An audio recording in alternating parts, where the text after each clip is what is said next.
Okay, good evening, everyone, again. As said, welcome to this debate on food policy and inequality across different cities in Europe. As you know, the COVID-19 pandemic is not just a sanitary crisis, but also a social crisis, and municipalities have to be able to respond to this in a quick and efficient manner, especially considering that they are the closest institution to citizens.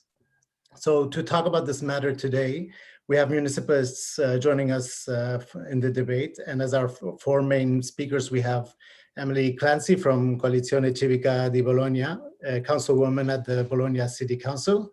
Hi, Emily. Hey, thanks for inviting us. Thank you. Marta Nalin from Coalizione Civica di Padova, councilwoman on social policy at the municipal government of Padua, and she will be joining us for the first part of this debate. Hi, Marta. Hi, thank you. Laetitia Rede from Grenoble and Comú, activist in food issues. Hi, Laetitia. Hi. Uriol Estela from Barcelona and Comú, general coordinator of the Barcelona Metropolitan Strategic Plan. Hi, Uriol. Hi. Thank you. And myself, Yusuf Cuadra Izquierdo, as the moderator of this debate. And before we start, I would also like to say hi to everyone watching us via Zoom and YouTube, as well as other social media. And just a reminder, you can post comments or questions in the chat boxes on each of these platforms. And we will try to incorporate them later on in the debate so that we can also create some further topics and discussions. Also, another reminder before we start, you can switch on subtitles or interpretation for Spanish and English on the Zoom platform by clicking on the button below in the lower part of the screen, as well as subtitles on YouTube. Un recordatorio también en castellano, que tenéis subtítulos en castellano y en inglés en ambas plataformas Zoom. Just a reminder, you have subtitles in both in Spanish and in English. Dive right into our matter at hand today. As mentioned earlier, the sanitary crisis is creating a consequential crisis, which is social, and which is directly related to inequalities and greater difficulties in access to sufficient food amongst population. This issue is probably very similar in different parts of Europe, but what is interesting today, I think, is also to be able to compare ideas and strategies on how to tackle these problems. So to start off, I would like to start by asking our speakers regarding how the COVID-19 crisis has restricted access to food in each city and what kind of initiatives have been put into place or what is proposed to face this issue. Let's start with Padova. Marta, how have you tackled this issue from the municipal government? Hi, everybody. I'm Yusuf. Thanks to those who organized this meeting. It is a precious opportunity for discussion between our cities on this very important issue. I would like to tell you that Padua is the capital of Volunteering 2020 of Europe. And we thought that we can celebrate this year with special events. In fact, the event was COVID, and Padua was able to show the power of volunteering. When the government announced the lockdown, we decided to create a network with some institution and some organization to respond to people's basic needs. And the first need was for food. During the lockdown, the first problem was that older people and fragile people in general who live alone, especially who live alone, could not leave the house. And therefore, they needed someone to do the shopping for them. So we decided to create a straight network with the volunteer center, Caritas, supermarkets and small shops. We opened 2 call centers, one to collect the needs and one to connect the availability of volunteers and to match needing and answer. So volunteers bought food at the shops and delivered food to the people in need, and it also worked for infected people. Later, the government gave some money to the municipalities to use that like shopping vouchers. The system to give these vouchers to people in need was the same. And at the same time, we created a parallel system by opening 6 warehouses where the volunteers brought the food, purchased with money from a foundation, and also money donated by other citizens, and then brought it to the people who need it. With the system, we have reached the poorest people, and even those who didn't have documents to stay in Italy in a regular way, and found it harder to access institutional services. With this system, we reach more than 7,000 people, and now, after the lockdown period, we have decided to stabilize the network because it was very, very important and very strong.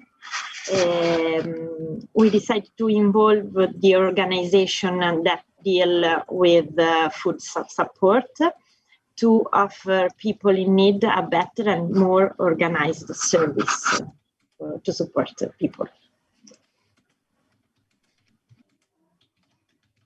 Thank you. Thank you, Marta. Well, since you just mentioned that Padua is European Volunteering Capital 2020, let's move also to something that will happen next year, which is that Barcelona will be World Capital of Sustainable World Capital of Sustainable Food in 2021. Oriol, maybe you can touch on how Barcelona City Council is defending its citizens from this current crisis. Okay, thank you very much. Well, first of all, let me say that Barcelona, since 2015, that subscribed the Milan Urban Food Policy Pact, is developing its own food strategy. That is something that never happened before here in our city, and it's developing it at the metropolitan level. And then, thanks to this, next year we will be the World Capital for Sustainable Food, as you mentioned. And in this way, and the goal is to set a strategy, a food strategy for 2030, both at municipal and metropolitan level. And in this way, well, we met the pandemic and the lockdown early this year, and this has helped us to identify some of the problems and some of the challenges that we will have in the near future in order to build a sustainable food system, not only in terms of environment, but also socially and economically sustainable food system in the city and the metropolis. So what I will use a presentation from the municipality of Barcelona. Well, if I have the I am allowed to do this. A presentation from the municipality of Barcelona, that it was a presentation to the Milan Food Policy Pact, Urban Food Policy Pact last week, and where we highlighted 3 main programs related to the food emergency in the city. Okay, if not, I can explain them. And well, first of all, there was a new food committee involving different areas of the municipality. That is something that we have been working on in this process of the World Capital next year to involve all the city council areas, and such as health, social services, retail and markets, telephone assistance, communications and press, and participation, and of course the food policy department, and networking with other cities, particularly with Milan, but also with other cities, and also involving the network that we have here in Barcelona that is called the Acord Ciutadà per una Barcelona Inclusiva, that is like a citizens agreement for an inclusive Barcelona, that is focused on all kind of social needs, involving all the stakeholders, the main social stakeholders in the city with the municipality, and that has it has a network and a specific network on food issues. So then, in the first moment of the emergency, of course, elderly people and vulnerable people in terms of health were the main the target groups, the most important target groups of this policy. But then the scope of social groups with problems and with specific needs in terms of food open.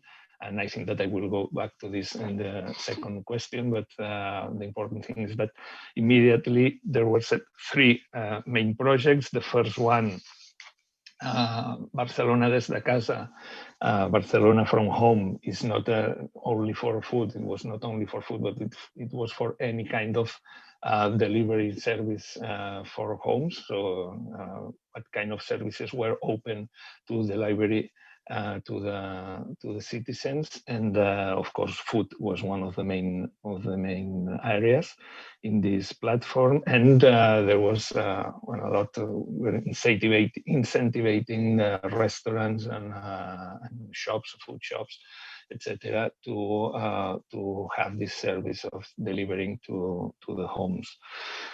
Then we keep open the network of municipal markets. We have a network of 39 municipal markets, 39 only devoted to food. And from the very first moment, the municipality was working on keeping them safe and with all the regulations and all the needs of the emergency in the situation, with social distancing, security measures, but for the 39 municipal markets and for the 5 farmer markets that were working at that time. So we gave them also support for home delivery and in using the platform Barcelona from Home. And the third one was a project named Cistelles contra la COVID. So it's baskets, again, food baskets against COVID. And there was 20,000 packs of food served to vulnerable people. That meant 220 tons of food, of fresh and canned products, and 26 public-private agents cooperating in this project. So it was a specific effort of public-private partnership to deliver this 20,000 packs of food to vulnerable people. So then we have a lot of figures related to the increase in the social services, also related to food. For instance, free meals for vulnerable people increased by 192% in this period, so more than almost double. And after the state of emergency, it remains with 88% more than it was before the emergency state was declared. So it's a huge increase on the use of the delivering of free meals. But we increased food distribution points, homeless people attended. The food bank surged from 30,000 users to almost 60,000, so also doubled the capacity, and so on. So I think that food, that it was not in a city like Barcelona a central issue in terms of emergency. In general, of course, it was for some social groups and in some maybe in some neighborhoods.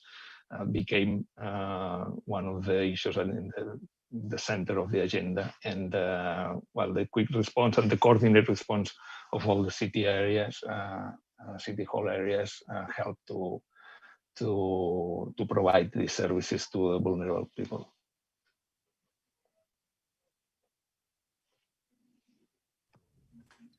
Okay, thank you so much, Oriol.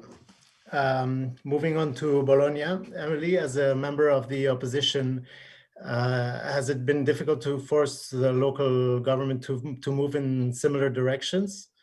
And how do you think the crisis is being handled, or what do you propose to handle it differently? So hi, and it's great to talk about all these issues with all of you, because it's incredible how different cities in the end face the same issues. So thanks for this. And so yeah, I think Marta covered the institutional side of the response very well. Bologna, of course, being another Italian city, received similar funding from the government for food vouchers, and its municipality organized its services more or less in the same way.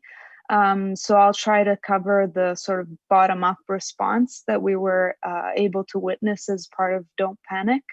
That was the name of this campaign that Coalizione Civica, my organization, launched with another 50 organizations and associations in our city.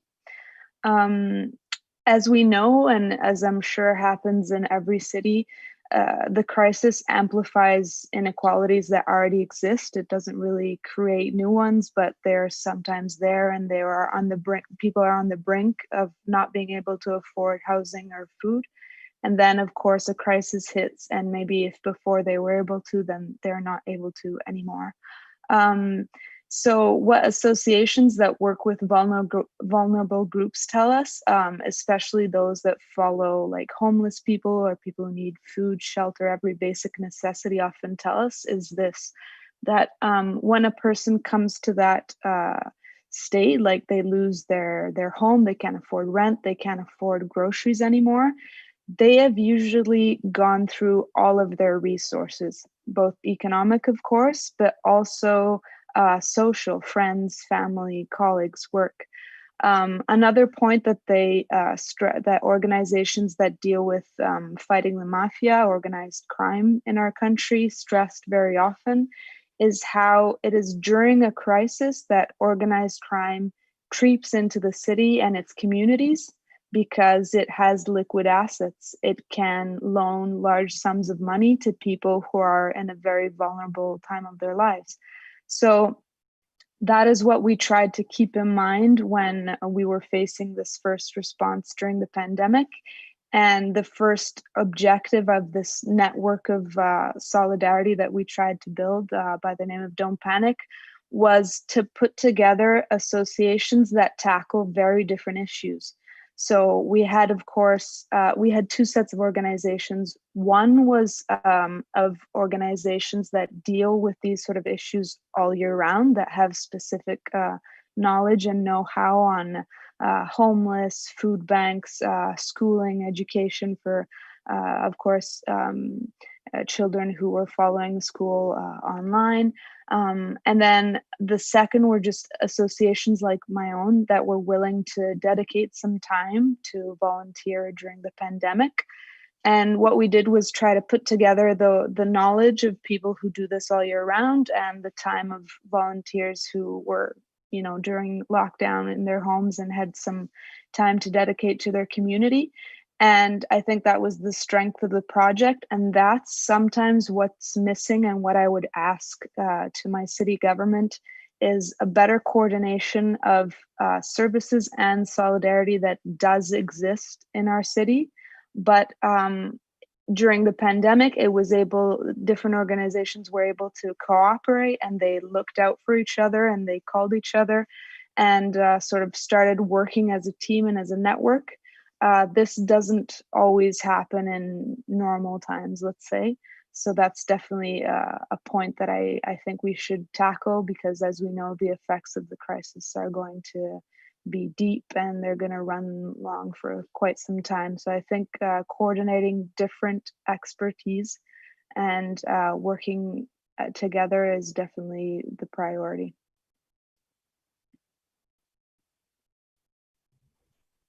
Thank you, Emily. I think it's very interesting also to see this other aspect more bottom up. And well, moving on to Grenoble, which will be European Green Capital in 2021. We have a lot of different cities during today's debate. Laetitia, how does this affect the management of food as one of the challenges of this century?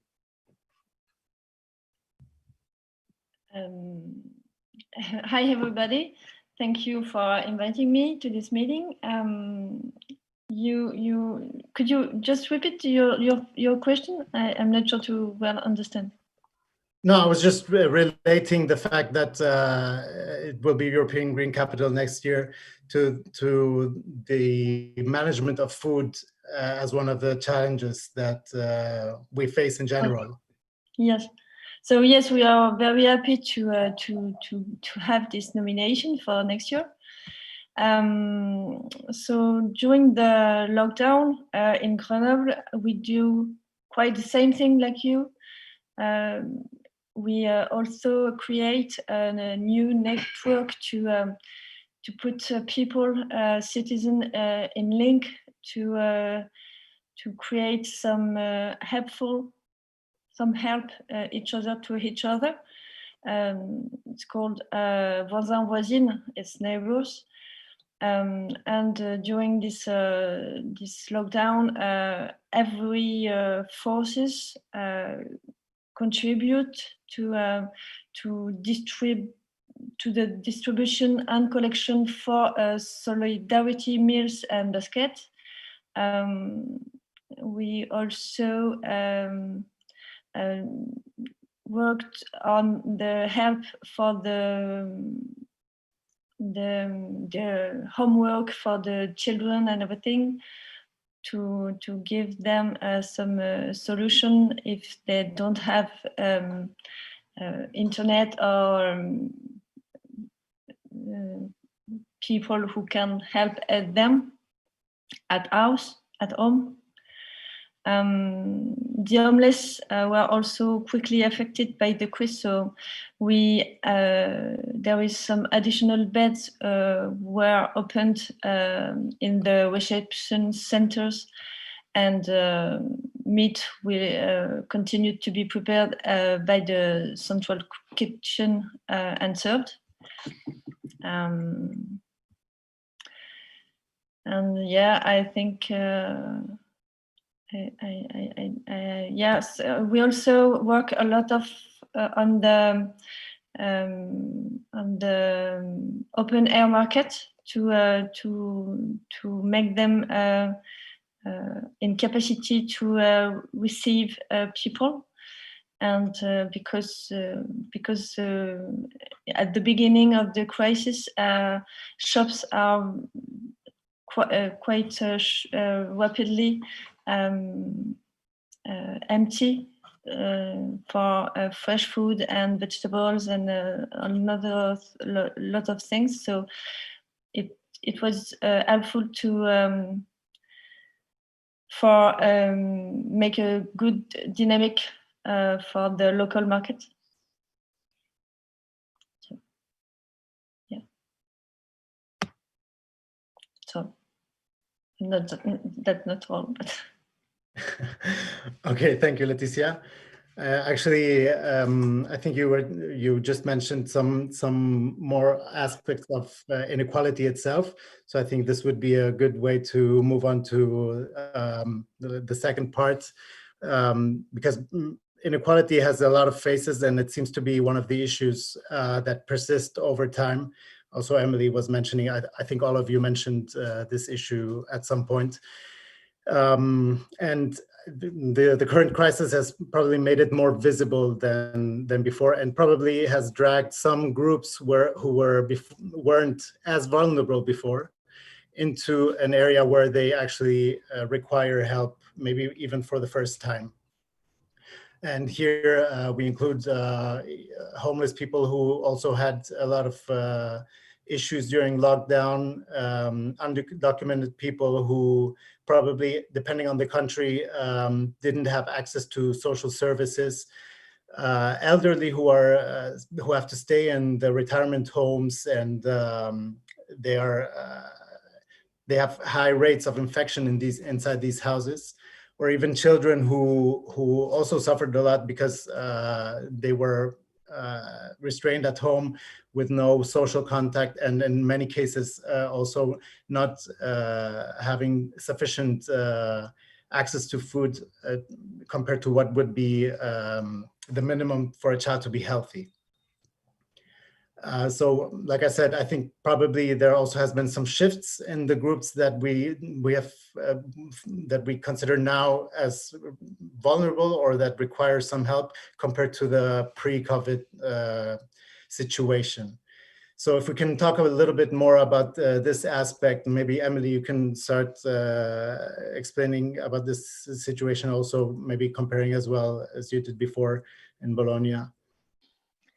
Sure. So I think, yeah, some of the groups were already emerging from what you guys were all saying. So for sure, like Letizia was saying, children, we had a problem with children as well, because again, the crisis makes inequalities worse. So children that were already sometimes falling behind in their schooling because they come from more vulnerable families, had the problem where they couldn't follow their lessons, either because they didn't have an internet connection or because the internet, they had maybe internet on their parents' phones.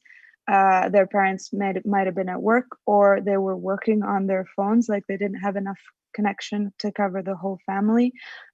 Also, sometimes children from most vulnerable families, which are exactly those who need schooling the most, like school is the big equalizer, right? It makes gives us all the same opportunities. So those that needed school the most sometimes didn't have devices like computers or smartphones or tablets to follow those lessons. So they would be the ones that fall behind more easily when they needed school the most.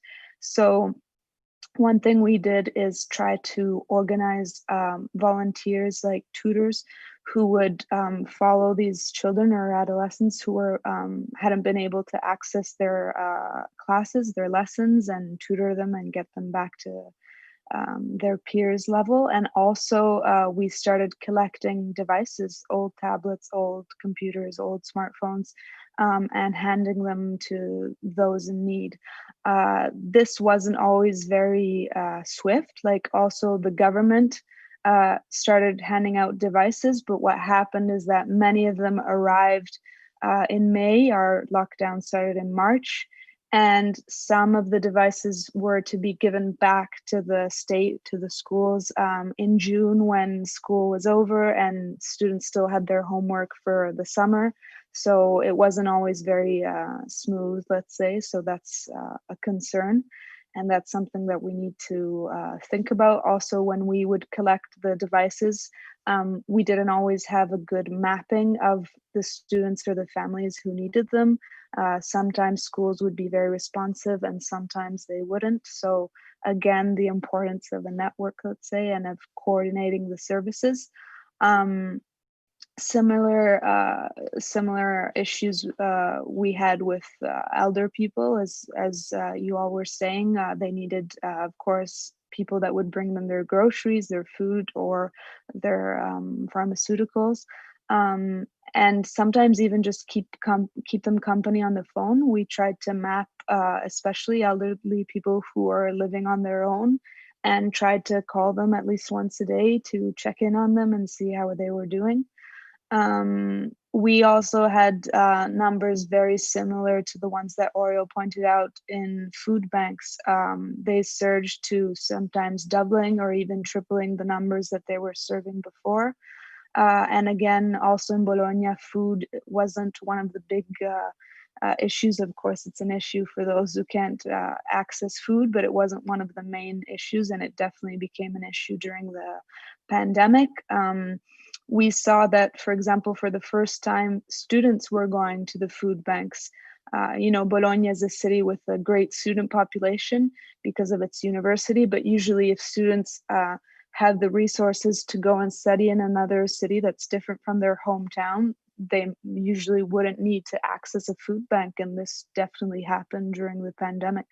So I think in a similar way, groups that already might have been a little more vulnerable, of course, become even more vulnerable, and groups that were leading a semi-normal life very easily fall into needing help and needing solidarity for sure. Thank you, Emily. And regarding Grenoble, Barcelona, and Padua, how are you from inside the institution facing the same issue of vulnerable groups, and what changes have you seen? Leticia, maybe you can start with this point. The change we have seen in the food, for the food. In the groups of vulnerable people. The change we see is it's growing up.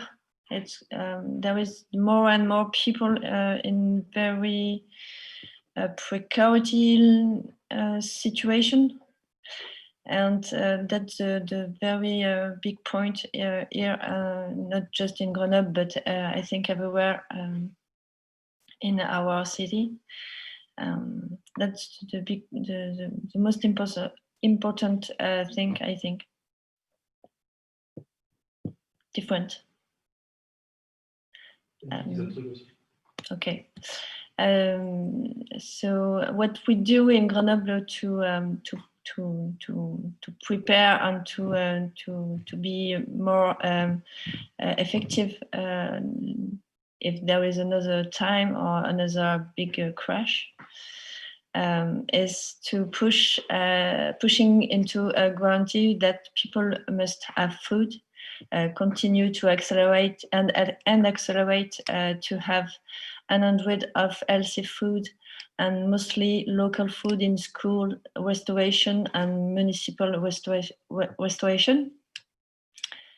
We also have a big market called a mine, marché d'intérêt national, but I didn't have the translation, which is a very big food market in the city, and we work with them to implement and to favorize the local distributor and the local producer.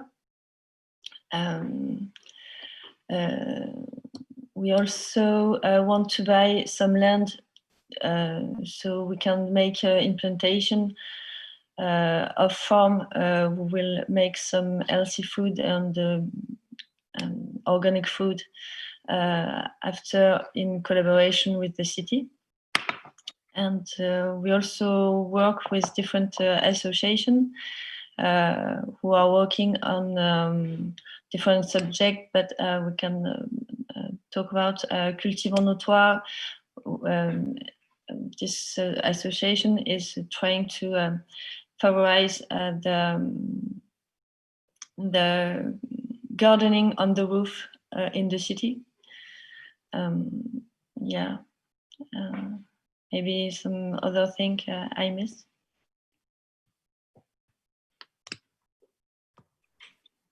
Okay, thank you, Leticia. Marta, would you like to comment on the same issue?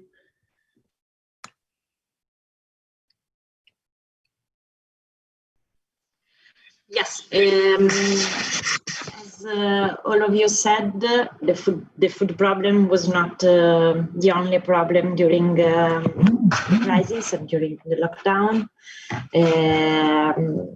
Lonely and isolated elderly people, women victims of violence, homeless people, children without school, and parents without work or working with children at home, and so on. And thanks to the network I was talking about earlier, we looked for answer for every problem. So we made contact with all the elderly people alone, with a team of educators who went to their home, and then kept in touch with the phone. We have supported the escape house for women victims of violence, and expanded the emergency reception, which in Italy is not financed by government and regions. And we also opened the structures for the reception of homeless people during the day. And also we open new structures to guarantee their safety. And there were a lot of volunteers to work in this with the homeless people, and also a restaurant to guarantee hot meals for 150 people. We bought and delivered the laptop and tablet, and also internet connection. This was a big problem, as Emily said, for distance learning, especially families in need, and supported the parents in using these devices, because this was a big problem. A lot of people, a lot of parents weren't able to use devices, and they couldn't help the children for distance learning.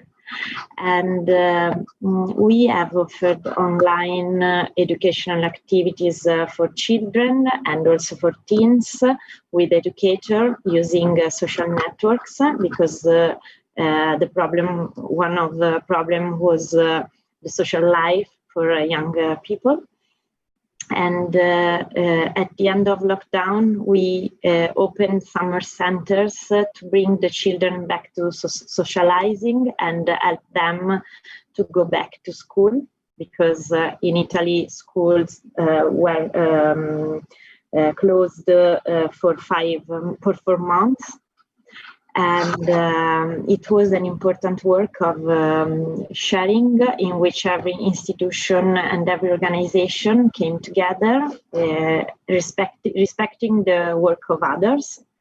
It was quite incredible, because different worlds have worked together, the Catholic world and with the word of the occupied social center, and the word of volunteering with the word of business.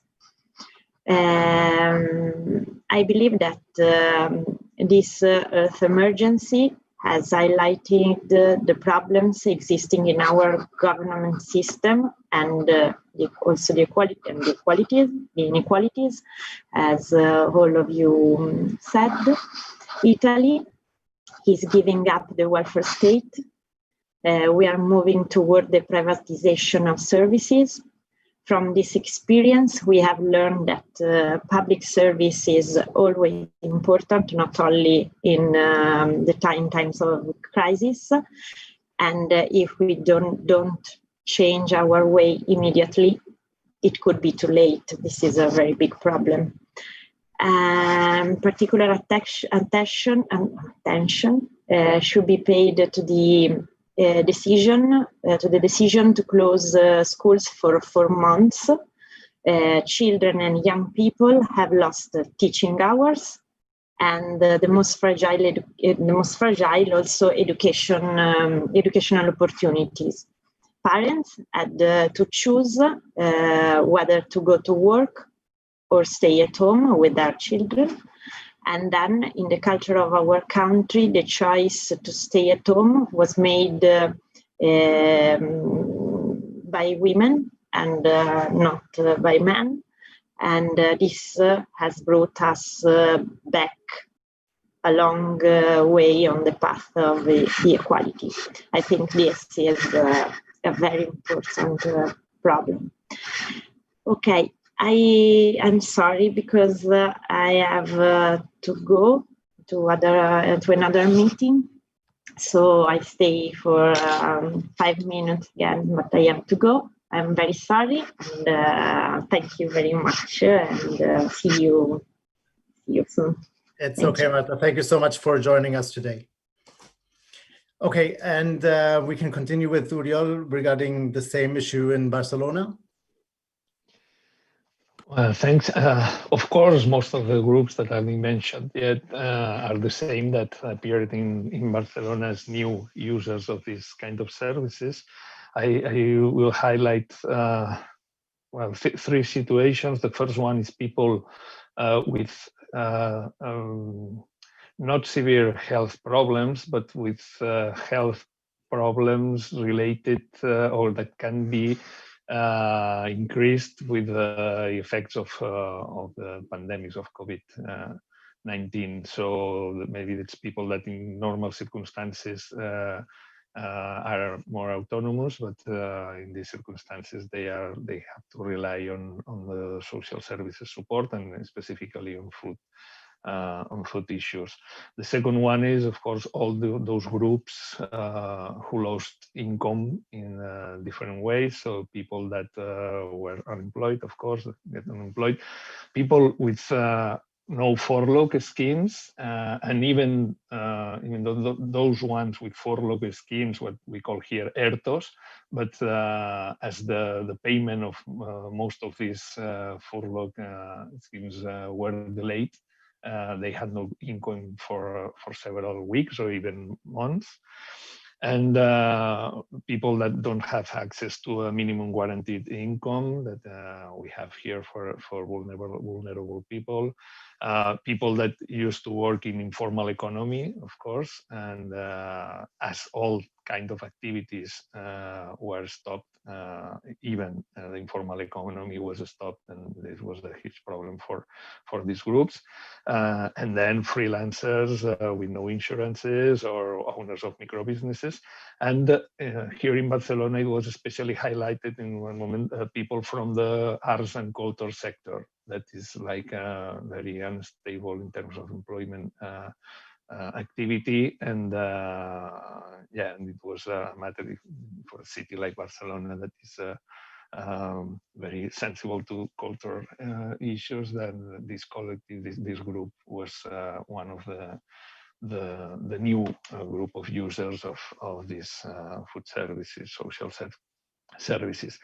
And the third one is that people that this situation has brought into a more isolated way of life, let's say. So loneliness in elderly people.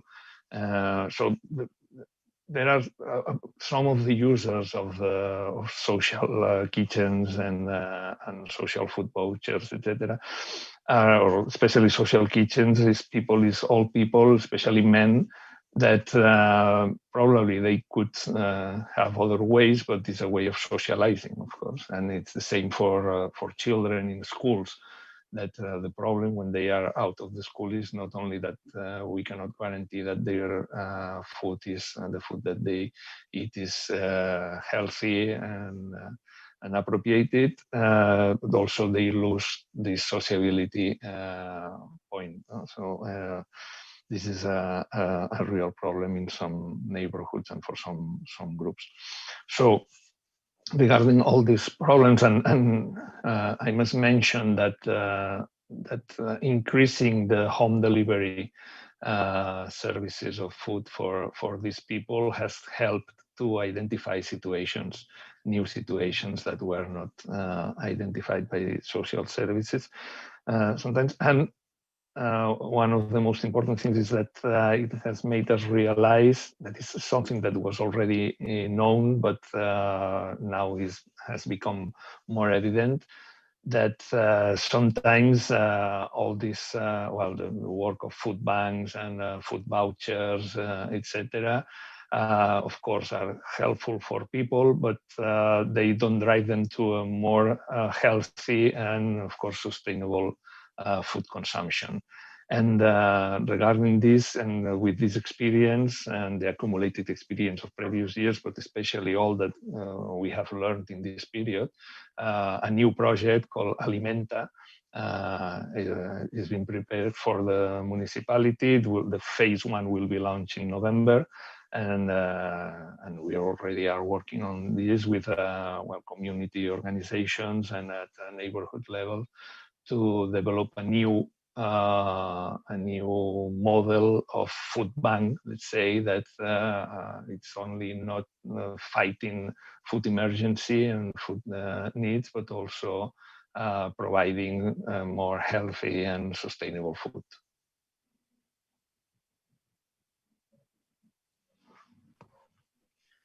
Thank you, Uriol. Well, and thank you everyone as well for all of these interesting comparisons. I think now we can move on to listening to a couple of more experiences from different places, and then we can also incorporate some comments or questions that come from everyone watching on the different platforms. Amongst us currently is also Christelle Monet. She's the candidate of Archipel Citoyen Toulouse. Sorry for my bad French pronunciation. And I think she can tell us a little bit more also about some interesting initiatives in her city related to social assistance and food during this crisis. Hello, good afternoon. Sorry, Youssef, I didn't hear exactly what you asked me exactly, in case of I'm not right. Oh no, I was just mentioning that you were probably going to explain to us some more initiatives about this crisis in your city. Yes, okay. More in general in Toulouse, we've seen, thanks to several surveys in France, but including in Toulouse, that as in the other places, the increase of the use of the food aid during this period. This time, and it was mainly due to economic problem, but also, as you said, some of you, also problem of social isolation. We've seen the problem with students who have been severely impacted by the closure of university restaurants and the end of student jobs. Also, homeless people.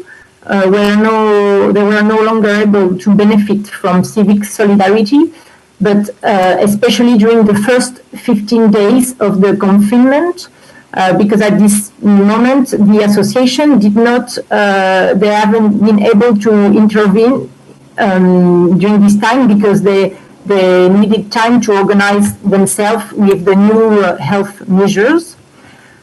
So during this period, it has been very hard for homeless people, and their situation were very extreme in Toulouse and as in other cities.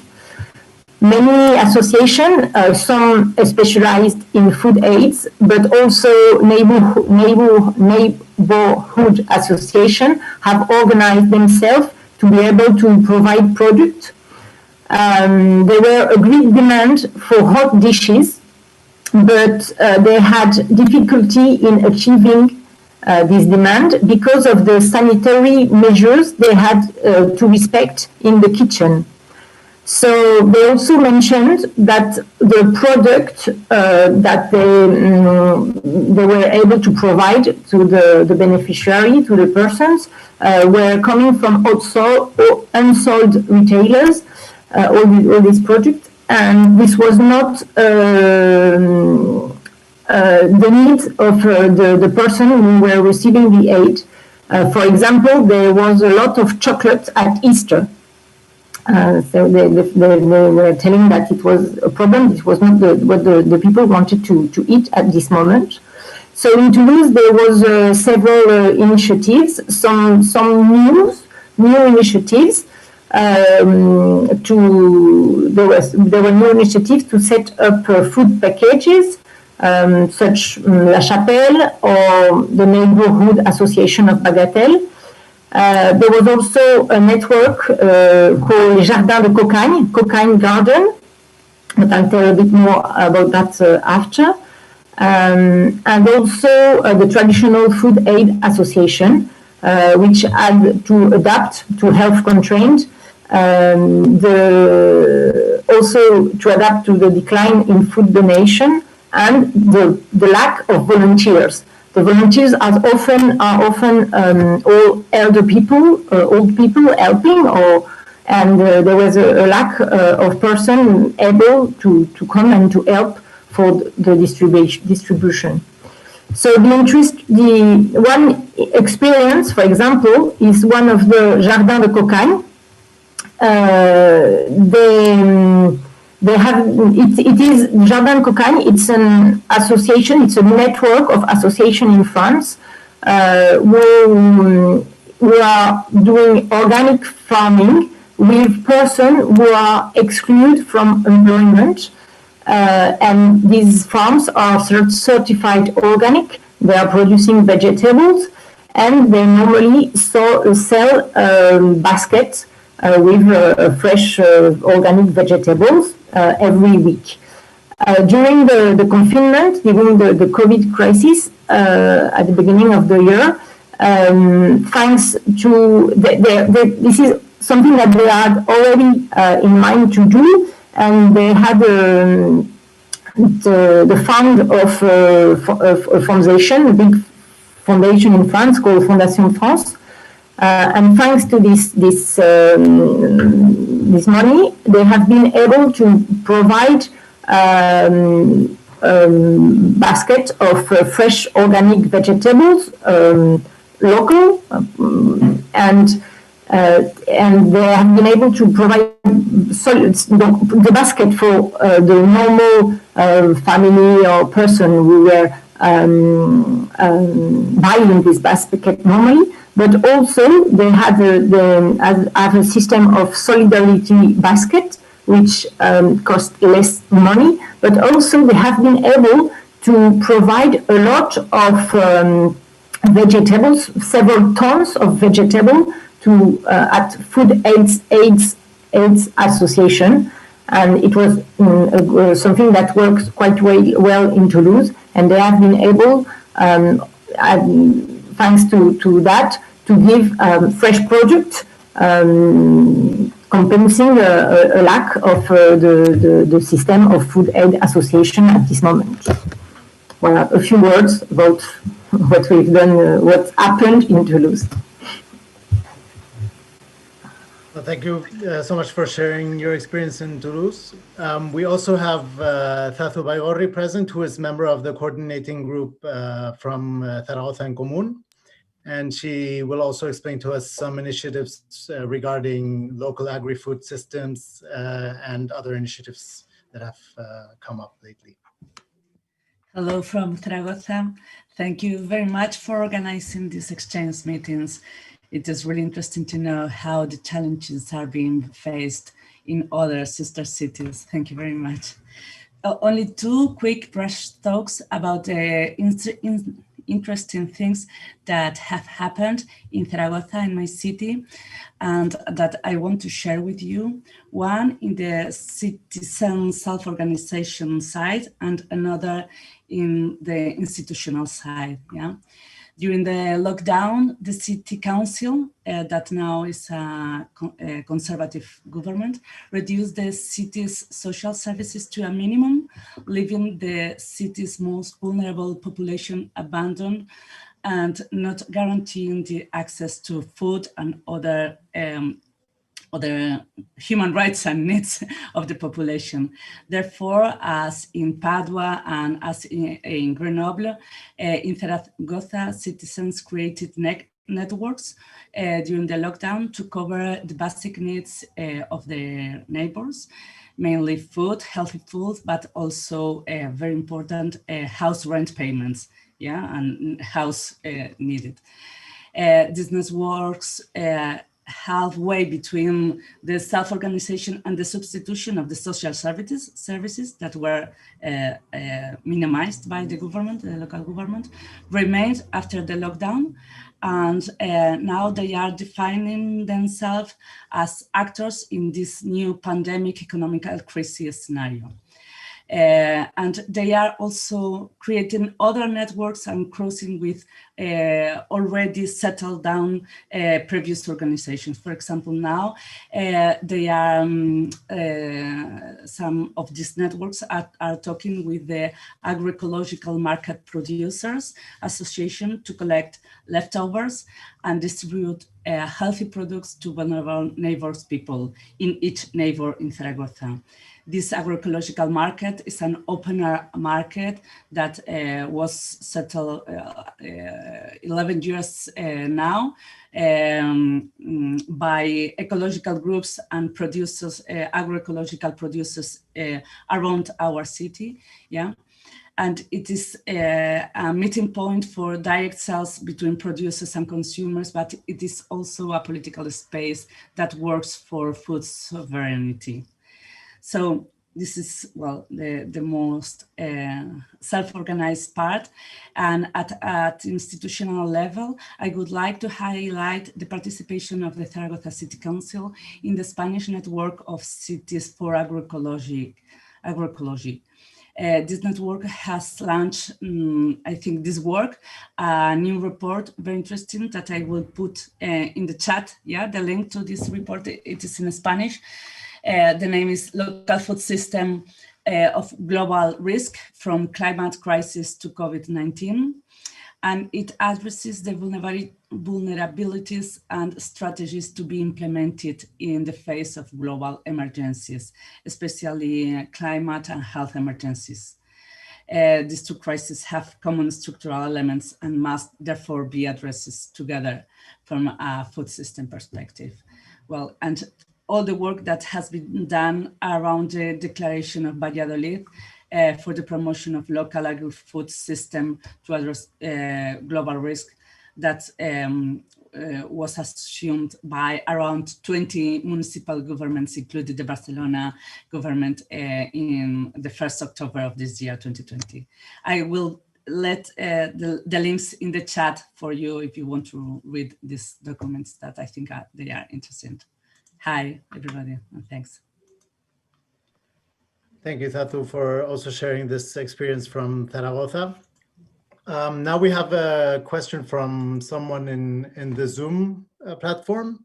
I'll read it first and then we can discuss it. Several countries are getting funds from European Union. What can we do as municipalists in order to achieve that these funds directly arrive to the cities for food and inequality projects? I don't know if one of you wants to comment first. Uriel, yeah, go ahead. Okay, I will start with this. Well, for me, there are three main things that municipalities can push, let's say, the cities, of course, if they are in the government or if they are in the opposition. The first one is to have a food strategy, a local food strategy.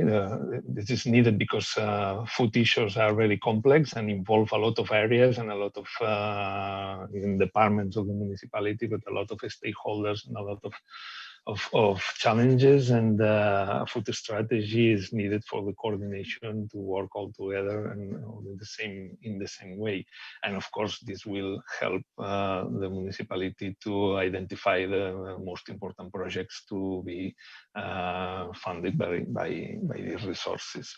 The second one, of course, is networking with other cities, both at let's say the national level, like this one, this network, as you mentioned, the Cities for Agroecology here in Spain, but also at the international level, in every network that we participate in, but also, or specifically in this case, joining the Milan Urban Food Policy Pact and using this as a lobby, let's say, in front of in front of European Union in terms of demanding this kind of resources for the cities. And the third one, and for me maybe the most important one, is to build a big alliance at the local level and beyond the city limits. Let's say I work for the Metropolitan Strategic Plan, and for me the metropolitan dimension is essential in this sense because well, even beyond the metropolitan limits, we have most of the local producers, those that we call the proximity producers, are not right in the middle of in the center of the city, but they are in the metropolitan areas and beyond. And we need to build this also because of this complexity of the food issues, build these big alliances with all the stakeholders that must participate, and especially the producers, that, as I said, are not always linked to the city and to the city decision makers.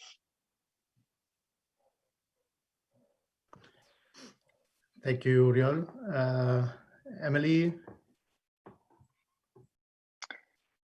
So I completely agree with Uriol, so I can only add a little bit of information or of a thought, which is, I think the number one priority is for the administrations and municipalities to appreciate and organize the solidarity that is in their city, but stop sort of relying on it. And what I mean is, as we were building the organization and the volunteering, of course, it's nice to see that there's that kind of response in your city, but it's also worrisome to see that some things that are welfare and are basic need, like assistance to basic needs, were only relying on volunteers. That really can't happen. Of course it happens, and it's good that it happens in the beginning of a pandemic. But I think what administrations need to do is, when they receive that funding, implement social services, welfare, education, welfare also, and social solidarity, all the things that sort of we were doing and that a lot of volunteer organizations do on a day-to-day basis, have to be an integral part of the city's welfare. Like, they need to be part of the city balance, and you can't sort of just rely on that kind of volunteering, because even as a volunteer, sometimes volunteers, for example, who were helping children who had fallen back on their schooling, were worried that maybe they were taking away a job from a volunteer that had been working for a social service, not a volunteer, sorry, an educator that had been working for social services, and perhaps hadn't had their contract renewed because there wasn't enough funding in that sector. So it's a very fine line between organizing and appreciating the volunteering and the spirit of solidarity that there is in a city, and welfare being just carried on by solidarity and volunteering. That's, I think, a tricky thought that administrations have to take into account. And I think all the funding that they receive has to be implemented in redistributing that to those most in need and to those who are most vulnerable, because after a crisis, of course, it's only going to get worse. And the only way to prevent some families from losing their house, from not being able to pay rent, etc., is to help them before they get to that stage. Yeah, I totally agree, Emily. Laetitia, would you also like to answer the same question? No, I think everything was ever said. Okay. We have one more question currently from YouTube, from Cesar Ochoa. Wouldn't it be a good way of giving local money for the people with cards to buy food themselves in shops that collaborate having food banks, kind of basic income for food and other basic goods.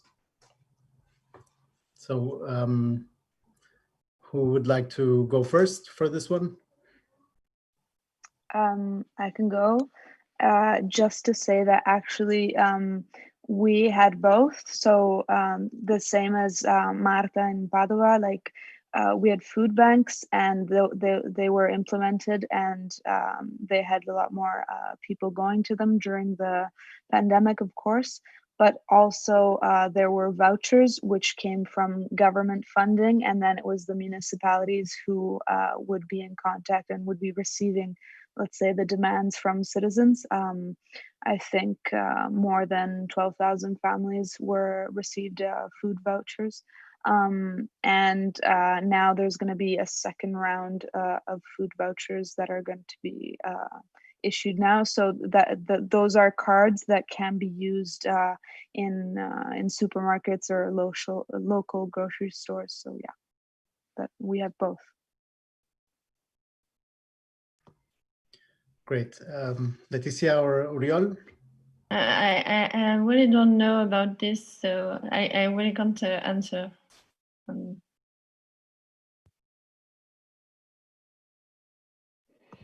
Well, the only thing to mention is that both can work together, as Emily said, and the only thing is that local currency takes a lot of time to develop and to to work, as we have experienced here in Barcelona with the REC in the project that has been very successful but very difficult to implement. And yeah, I think that is a very good way to connect, especially local producers with local consumers, and to guarantee that this proximity food system works. But as I said, we must start now because it takes some long time to implement, both for the complexity of the process, but also because of we don't have this mentality of the local currencies, and something that we are not used to. And for me, they are a good tool, but we will need some time for this.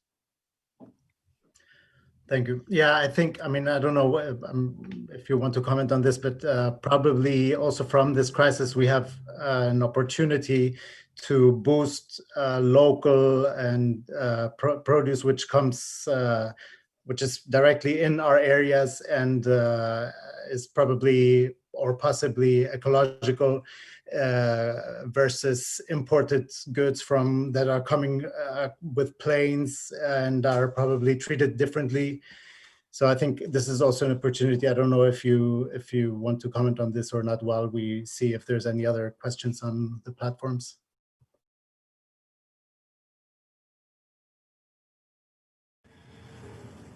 Well, can you hear me? Okay, because the headphones are not working anymore. What we have seen here in Barcelona, in some places, is that people has organized to substitute or to help local producers that were not selling their food. And for instance, I live in Poblenou, the same place like Cesar, and at least 5 new cooperatives of consumers have been created in this period that are working with local producers. And for me, the challenge of these experiences is how to make them work for the people that with the special needs and vulnerable people. For this, for instance, substituting the food banks, the traditional food banks as they work. And this is something that this project I mentioned, the project Alimenta, will work on how to help local producers that have sometimes their most important problem for them is how to distribute their products in the city. So they live close to an agglomeration of 2 million, 3 million, 5 million inhabitants, but they have no distribution channels, and how to build these channels and directly from the producer to the consumer, and that this let's say proximity of food is arriving more easily to all kinds of people, not only for those who can afford it or who have the social capital for organizing themselves and creating these cooperatives.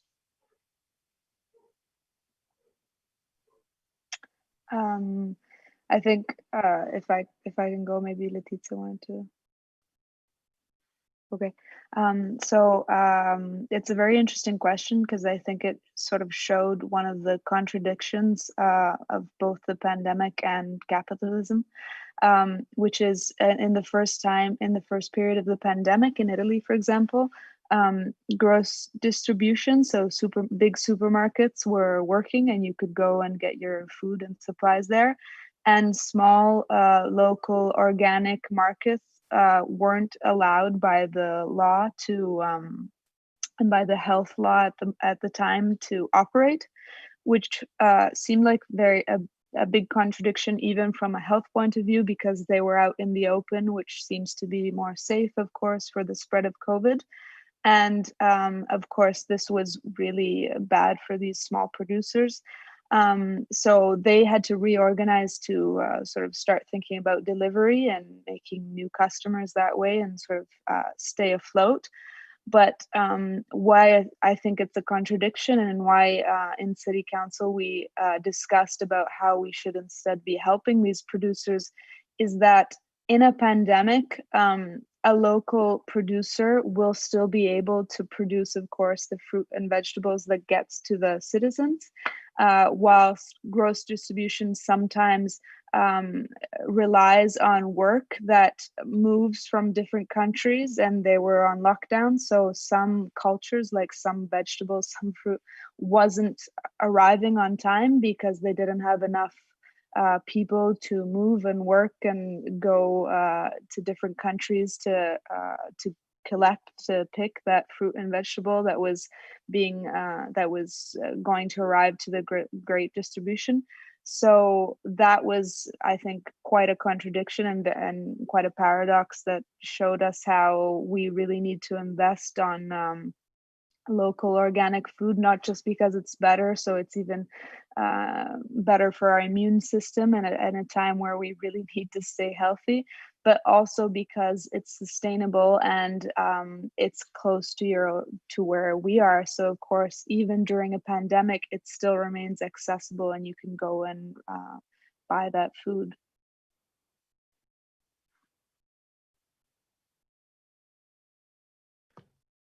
Thank you. Well, and also, I don't know, Letizia, if you want to comment on this last issue. Yes, I think it's just the same vision we have here. Is the most important thing is to relocate the food in the city or next to, but and also having organic food and make a lot of things to contribute and to improve all the things we can do to have it this next to us. Yeah. Okay, thank you. And just to wrap it up, I don't know if you have any ideas on what we can do to strengthen the municipalist network in terms of the issue of sustainable food and inequality, and build stronger ties between us.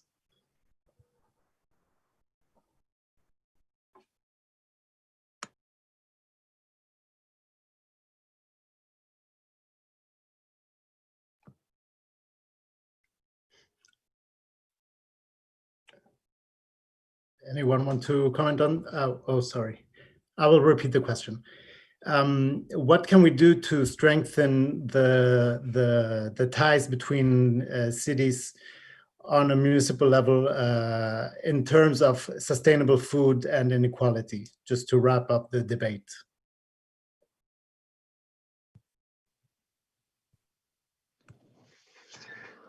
Well, what we have seen in this period is that sharing experiences has been key for some cities. Well, it has been a particular situation because there was like a during the time of first Italian cities, then the Spanish cities, etc., and we could learn from the Italian cities about how they were coping with the problems of the pandemics and related to food issues, and then share the experiences and act and improve the action. No? So I think that as this is like a relatively new field for public policies and for local public policies, I think that and this, as I already said, a complex question that involves practically almost all the different areas of a municipality. I think that is one of the most appropriate issues to work on a network of cities, and especially if you have this focus on sustainable food and how to change the mainstream food system that still remains, I don't know, maybe 90 or 95% of what is eaten in our cities. So this is a very big challenge, and we're facing a very big opposition of oppositor, and we need this collaboration among cities to face it.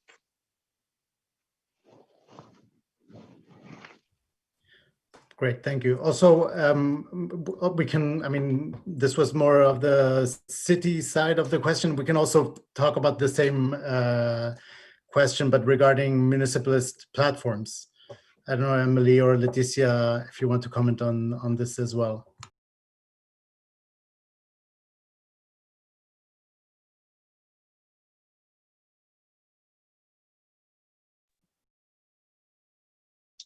Sorry, I never know if I should go first because I don't want to be impolite.